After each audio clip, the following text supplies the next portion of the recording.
In his original discourse on mindfulness practice, the Buddha talks about practicing mindfully on our internal states, on external states, and on both internal and external at the same time. This advice, this practical advice, has been somewhat confusing. In other words, what does this really mean? That's what we'll discuss on today's video coming right up. I'm Doug Smith of the Online Dharma Institute. That's onlinedharma.org. If you're new to this channel and interested in living a wiser and a kinder and a calmer life, consider subscribing to the channel and click the bell down below if you want to receive notifications when I come out with new videos.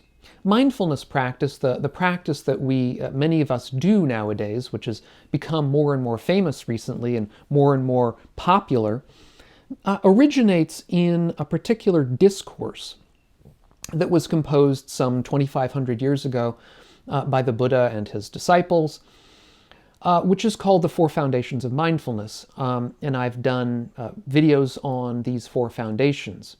And I'll put a link to a playlist of those videos down below in the show notes in case you're interested. Now, what we find in these four foundations of mindfulness is that each of the foundations, the first foundation is mindfulness of the body.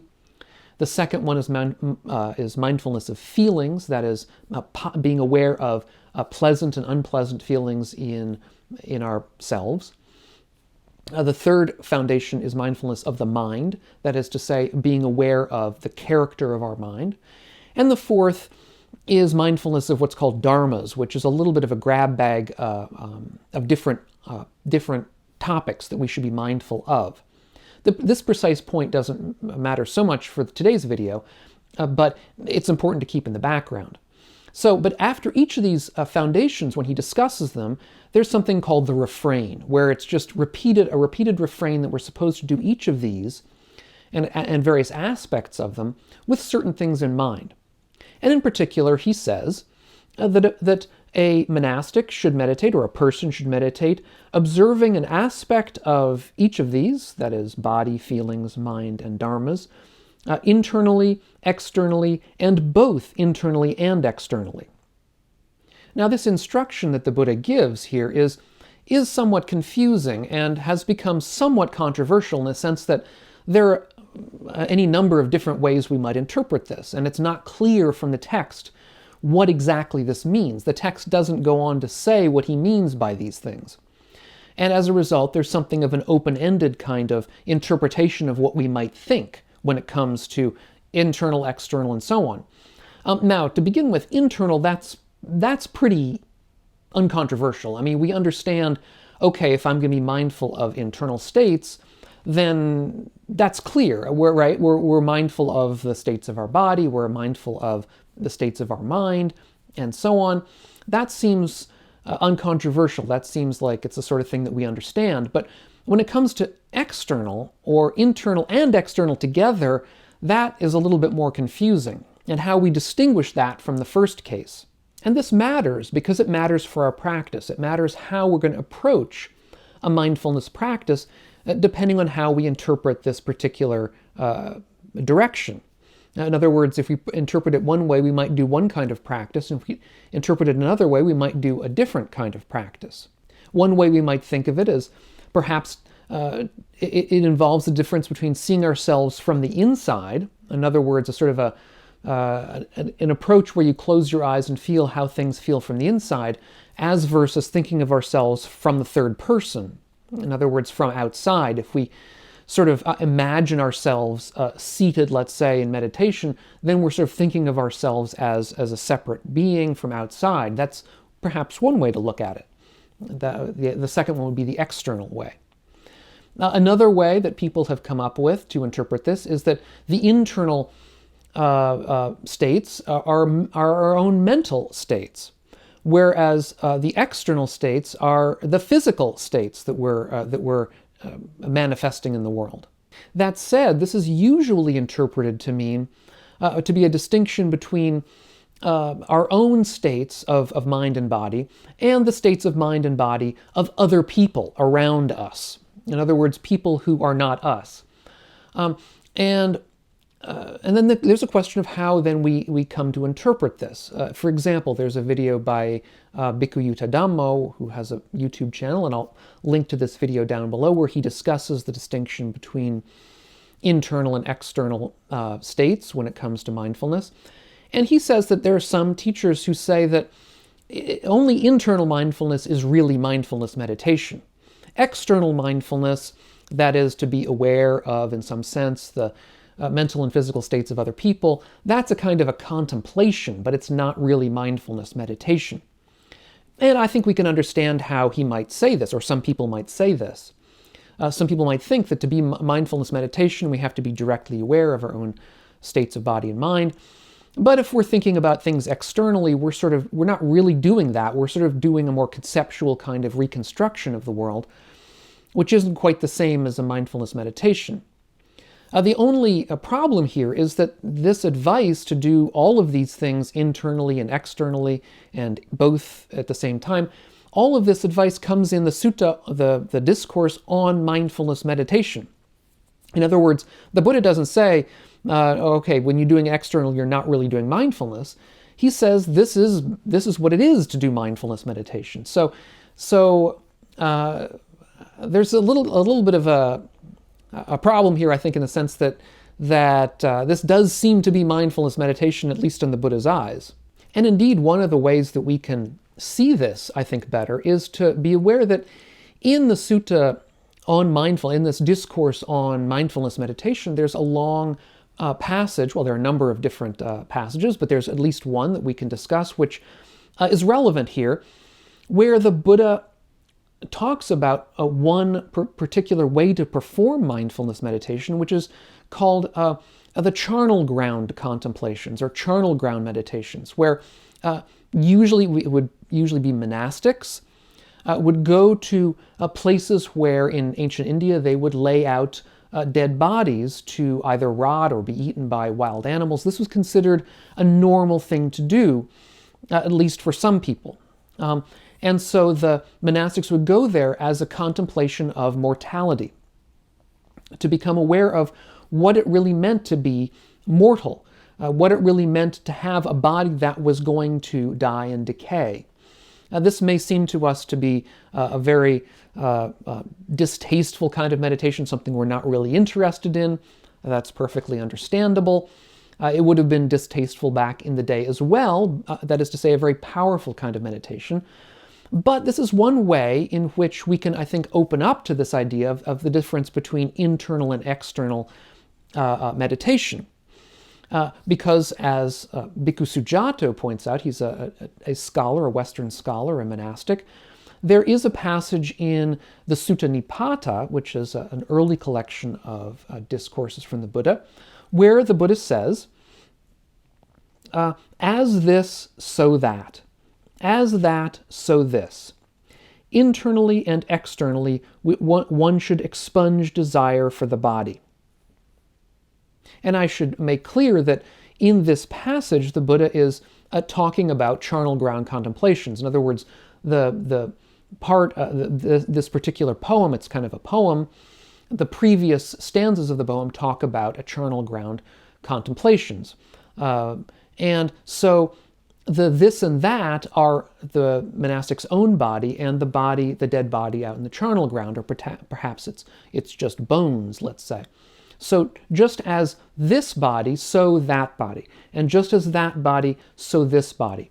And this is a way to release our normal, natural clinging and craving for our own body and the bodies of other people.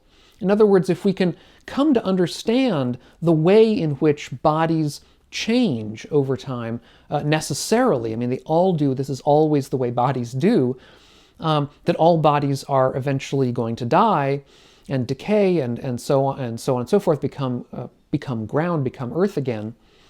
That is a way for us to release craving around these things. We do these kinds of practices for a reason. We distinguish between internal and external because these distinctions of witnessing ourself and also witnessing or contemplating others or other bodies allows us to relax around our own cravings. Another example, which is not involved with the body so much, is, let's say, awareness of feelings. We can be aware of our own pleasant and unpleasant feelings, but we can also, I think, be aware that other people have pleasant and unpleasant feelings. We can be aware of that conceptually, of course, but we can also be aware of it by seeing, by directly seeing people have pleasant and unpleasant feelings. And that can be a way of us to become aware of why and how people act the way they do, which can also become a good reflection on ourselves. So, for example, we can see somebody who has a pleasant experience with some particular object in their lives and then becomes very attached to it. We can see that directly. And we can then perhaps reflect upon that, and we can say, when it comes to the third person, when it comes to them, we can say, oh, it's clear that they've had a pleasant experience with this item of jewelry or something, and so they're very attached to it, but really they shouldn't be. And then we can reflect upon that for ourselves when we have our own pleasant experiences. And so by having this external awareness, we can then reflect upon our own internal feelings and see how our own internal clingings and cravings arise for the same reasons that we see them in other people. Now, Bhikkhu Sujato, the monastic I mentioned earlier, has discussed in a paper of his, and a book actually of his, and I'll put a link to it down below. He's discussed how probably originally these external contemplations might have been at least partly psychic kinds, or considered to be psychic kinds of contemplations. That is to say, there was a belief that one could perhaps, if one was advanced enough in certain kinds of meditative experiences, one could directly know the minds of others psychically. I'm a skeptic about that. I don't really believe that. And there's another monastic, Analio, who has written about this as well, these kinds of external contemplations, who discusses how in some suttas it's mentioned that we know the minds of others through their behavior and their speech. And I would submit that that's really how we know about the minds of others, through how they behave and how they speak. And this is not necessarily the kind of thing that we do conceptually in the sense of up in our minds. It's something that we do without thinking. In other words, we can see somebody for a flash of a half a second and a particular expression on their face, which is a kind of behavior, and we can know the state of their mind pretty well. And I would expect that people back 2,500 years ago who were particularly insightful in this way and were particularly good at reading other people's feelings from their behavior and their speech might have seemed psychic to everybody else, because they would have had particularly sharp insights that perhaps most people wouldn't have had. Now, there's also a different reason why I think this meditation on internal and external states is important in early Buddhism. There's a reason why we practice this, and this reason is brought out in a discourse that the Buddha had with his son Rahula. And in this discourse, the Buddha says to Rahula, Rahula, the interior earth element and the exterior earth element are just the earth element. This should be truly seen with right understanding like this. This is not mine. I am not this. This is not myself.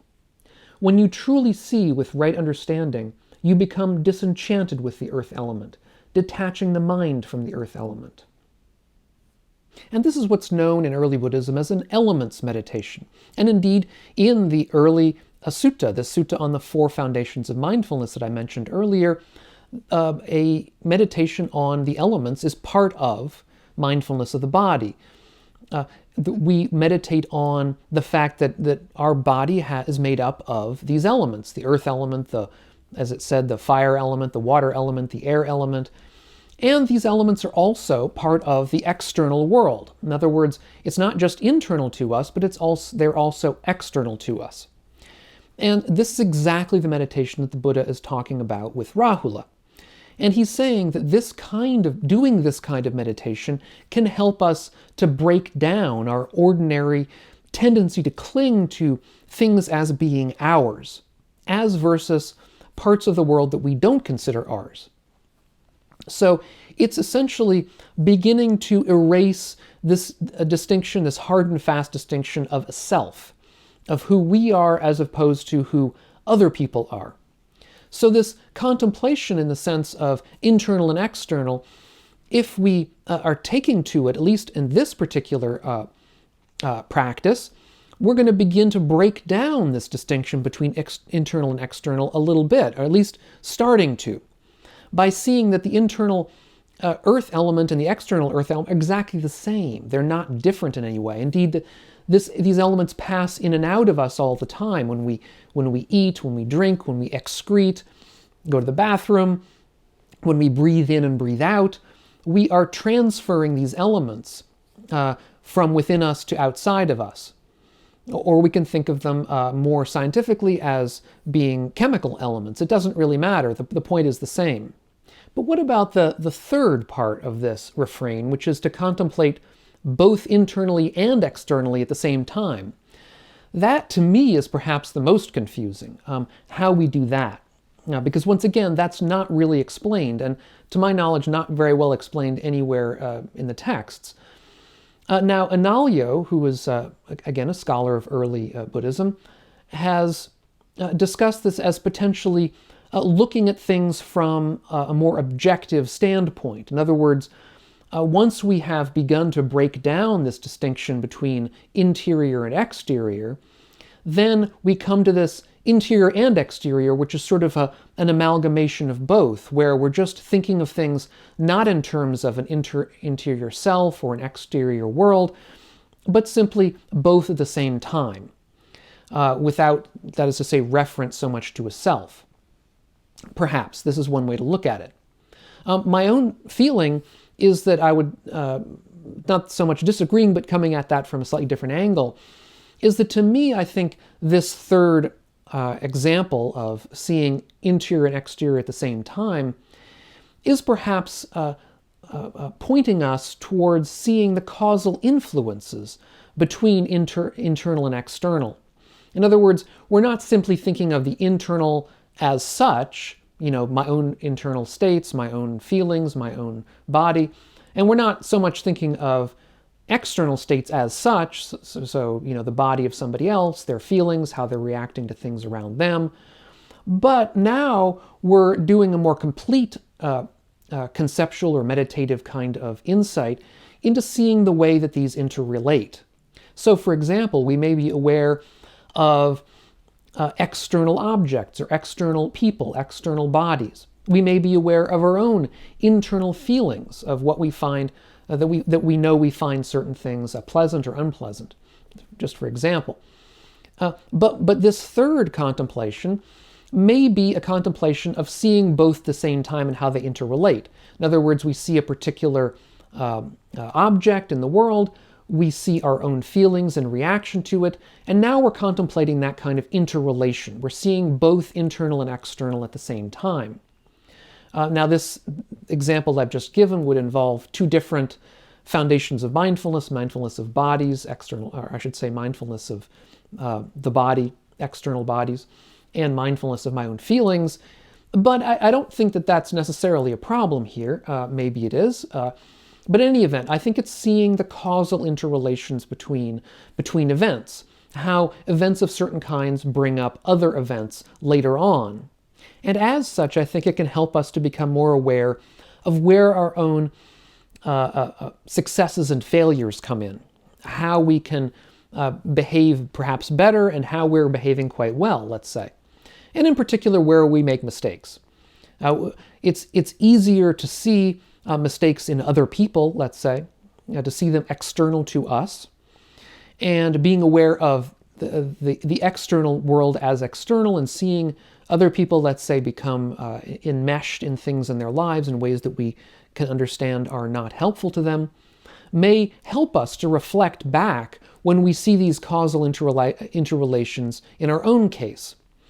And when we become aware of how external things in the environment reflect upon our own internal states, in negative ways, let's say, or how our own internal states then reflect back on the environment, let's say, how our own anger or our own greed, let's say, impacts other people negatively, that's a kind of an internal and external at the same time. We're seeing the causal interrelations there. And by becoming aware of that, of these interrelations, then we can at least strive to become more skillful. We can strive to do better and different the next time. All of these practices, and in particular these three practices of internal, external, and both, seeing both internal and external at the same time, all of these work to help break down the hard and fast distinction we see between ourself and others, or between ourself and other things.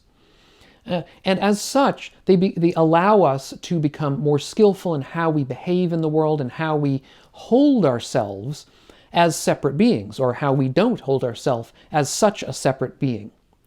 I think it would be useful to look at a playlist I have in case you have other questions about this, or would like to know more about the Buddhist views, the early Buddhist views on self and non-self. I'll put a link to that playlist up here on the screen. If you're getting anything out of these videos of mine, please do check out my Patreon page and lend a hand if you'd like. Thanks so much to all of you for watching, and I'll catch you on the next video. And meanwhile, all of you be well.